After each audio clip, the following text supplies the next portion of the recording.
Welcome to the Daily Edge. Steve, Jake, Mark, we are the Noodlebergs. We are going to be discussing the crippling disease of imposter syndrome and how even Steph Curry, who is a Hall of Fame basketball player, battles it on a daily basis.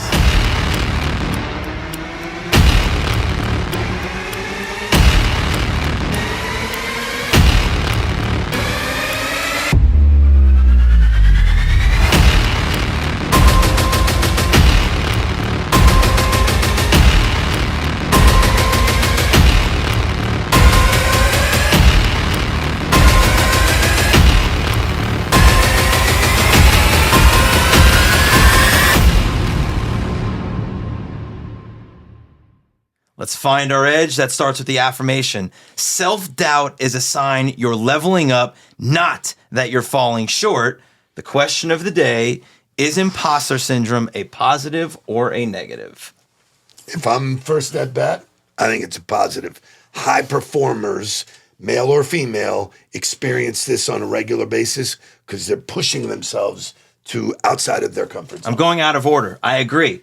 It's a positive, and all high performers, even Steph Curry, we said it in the opening, feels imposter syndrome. Any feeling or emotion can be looked at as a positive or a negative, and I truly mean that. Because if you are unable to listen to Mr. Enlightened, to put the emotion or the feeling into a place of fuel, and you allow it to go to a place of true doubt, and it hinders your performance, then it's a negative, right? Yeah. But whether, like, I love doubt is a bad, the anxiety versus the excited feeling, right? Your body is processing the exact same emotion, but in your head, you're looking at it as, I'm nervous. Well, actually, I might be excited. And so the simple answer, I would say it's a positive, though. Okay. I think so let me ask you guys this. You guys did tons of games, and you told me in the locker room, most of the guys are throwing up, or there's a lot of guys that are throwing up from that anxiety of what's coming. So the nerves. That's turning it into fuel, which is, oh my God, hopefully you have to do this. So tell me about Steph Curry. What does Steph Curry say? Steph Curry says, right, I'm human.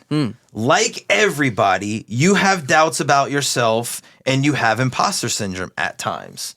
So, like, and let's just talk about the best shooter of all time. Let's just talk about Steph Curry for a minute, right? Like, hands down, the best basketball shooter of all time, right? Instant Hall of Famer, first ballot Hall of Famer. He's the best point guard of all time. Champion, best point guard of all time. Serial entrepreneur. Serial entrepreneur.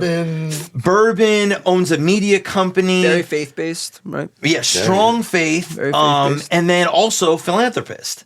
Has done a ton to give back, has a nonprofit golf league for minorities and getting young minorities involved in a predominantly white sport. So also a strong father, a strong husband. So like the guy as a human being pushes himself to be unbelievable at every aspect of his life. And he's telling you every single day I deal with imposter syndrome. Yeah. Every day I'm wondering whether or not I'm reaching my potential in all of the different places I'm trying to be. It's a question he has to answer for himself every day. As somebody who, if you know anything about Steph Curry, has lived his entire life pretty much with the underdog mentality. His dad was an NBA player, grew up in North Carolina, wasn't recruited by Duke, wasn't recruited by North Carolina, ends up at Davidson. The story goes to the Final Four, becomes the best shooter ever. They said his ankles would never work in the NBA, drafted later than he should have, blah, blah, blah, blah, blah. It's interesting to hear him talk about that, right? And I think when you look at other examples like Kobe, like, I don't think that they got up to work because of doubt, right? They just knew it was the only way that they could sleep at night. And so I think for some people, that's an exhausting thought, is to say, am I reaching my potential in every avenue? Because he talks about it. He's a father. Yeah. He's a businessman. He goes, I get pulled in a lot of different ways. Is it exhausting? When's the first time you felt imposter syndrome? Can you pinpoint the first time?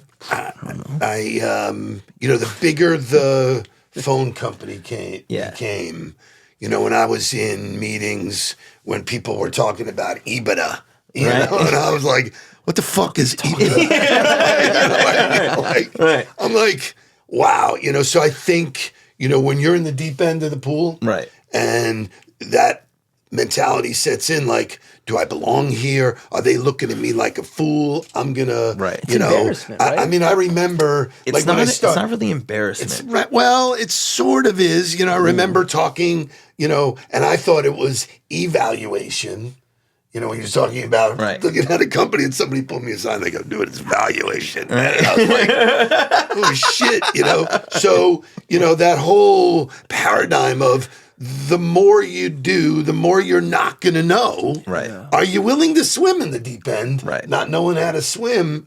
And so for me, once I got over that, I recognized every time I pushed myself, I'm going to deal with that. Right. Got to turn it into fuel. Got to be okay being genuine and authentic. So and showing Steph has a really good quote about the formula for him, right? He says, matching the God-given abilities and the work ethic and just being able to lose myself in the game, I think is the good formula, right? So like recognizing that like, you were given some kind of ability. You've been given some kind of talents and traits. Like whether it's nature or nurture, I don't care. We're not going to get in that argument right now. But I do have you that have them. skill. You have something, right? And now you have to match that with the work ethic to eventually be able to reach the potential that you have no idea what it is.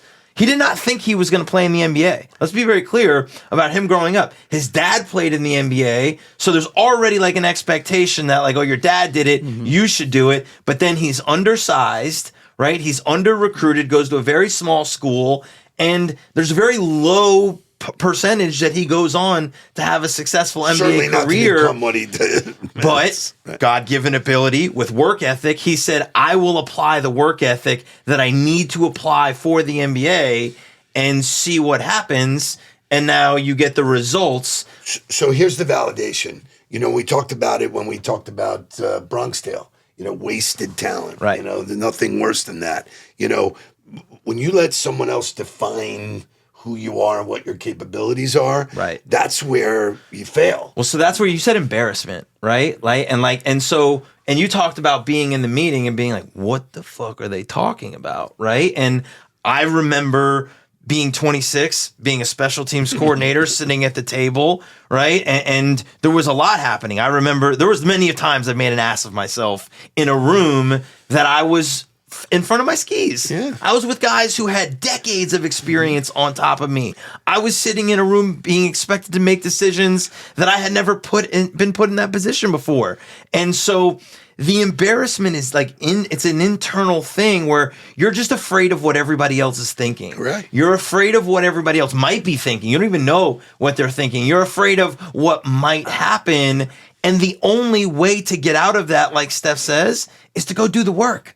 Is to do the work to try to have the answers, do the work to try to be prepared. And then if you're not, you just got to figure out how to deal with it in the moment. I always think about it, and we saw this a bunch, like the 5-stars who would get recruited and then come on campus and like weren't good, you know, or would struggle. Right. And like how that would hit them. Right. And we'd be like, you have the skill, just, you know, just not like prepared, it's just not prepared and it's going to take time. Right. And what that would do to them, right? It would really shatter their self-esteem, right? And I think about there are some people who get to, and I was kind of one of those guys where like things weren't really hard for me. Right. Like I got through school. Right. I was a pretty decent athlete. Like I truthfully, I could have been a much better football player if I worked at the training side of it. Sure. I was always good until I got to high school and I was like, oh, I'm not that good. Damn, wait a second. Like that's Nick Bosa. I'm not that. Right. And when I think back to that, like, that was hard for me to use at that time. Like it almost broke me, I think, emotionally, right? Yep. Instead of being like, maybe that could have happened earlier, you know? And I'm trying to position it where you say, is it a negative or positive?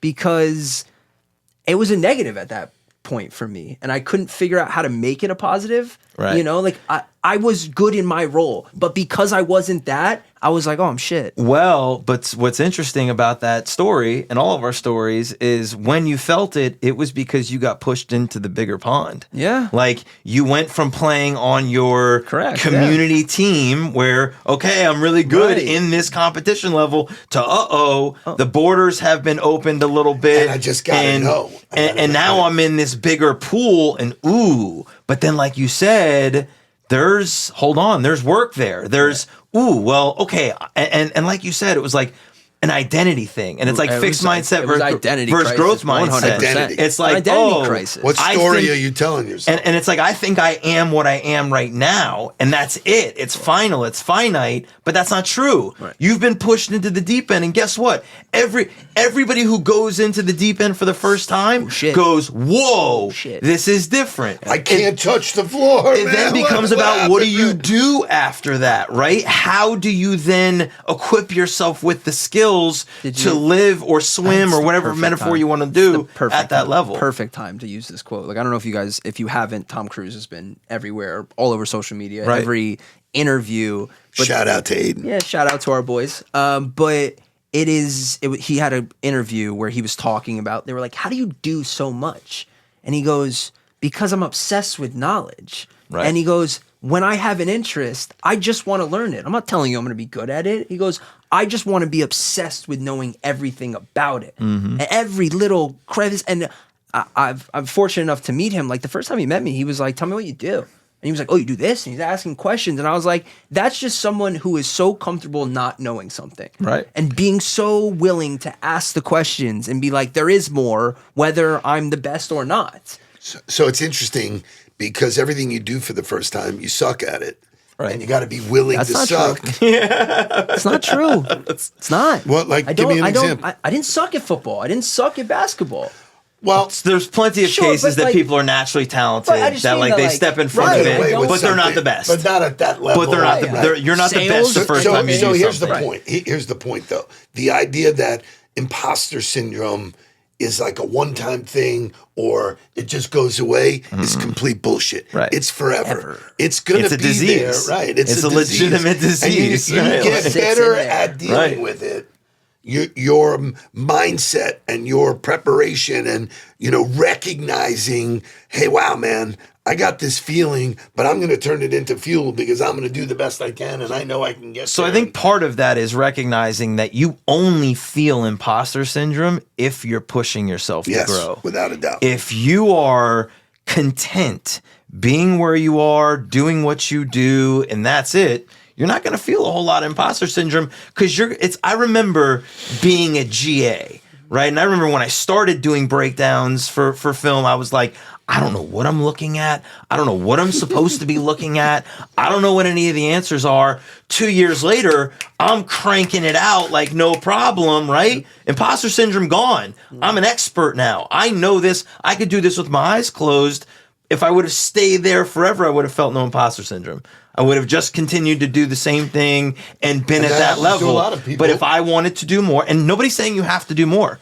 Nobody's saying you have to go be more. That's a choice for yourself. But there is then a agreement you have to make with yourself that says, if I want more, I'm going to feel imposter syndrome. This is a part of it. If somebody was listening right now and wants more, but has this fear of putting themselves in the deep end of the pool. What does failure look like? Or what does that even look like for their character? What would be your recommendation? What would be your 5-step plan? What would be your first action plan for that person to go achieve more and not be worried about it? Number one is to recognize that everybody else is feeling it. Yes. That's doing the same thing. That like this is not something. You are not unique. You are not alone. You are not unique. Like everybody is dealing with this. Right. And the answer to that imposter syndrome, I'm going to quote Steph, is losing yourself in the game, right? The game of business, the game of the sport that you're choosing to be in, the game of whatever the specific skill or task is, lose yourself in that. Because when you lose yourself in the work,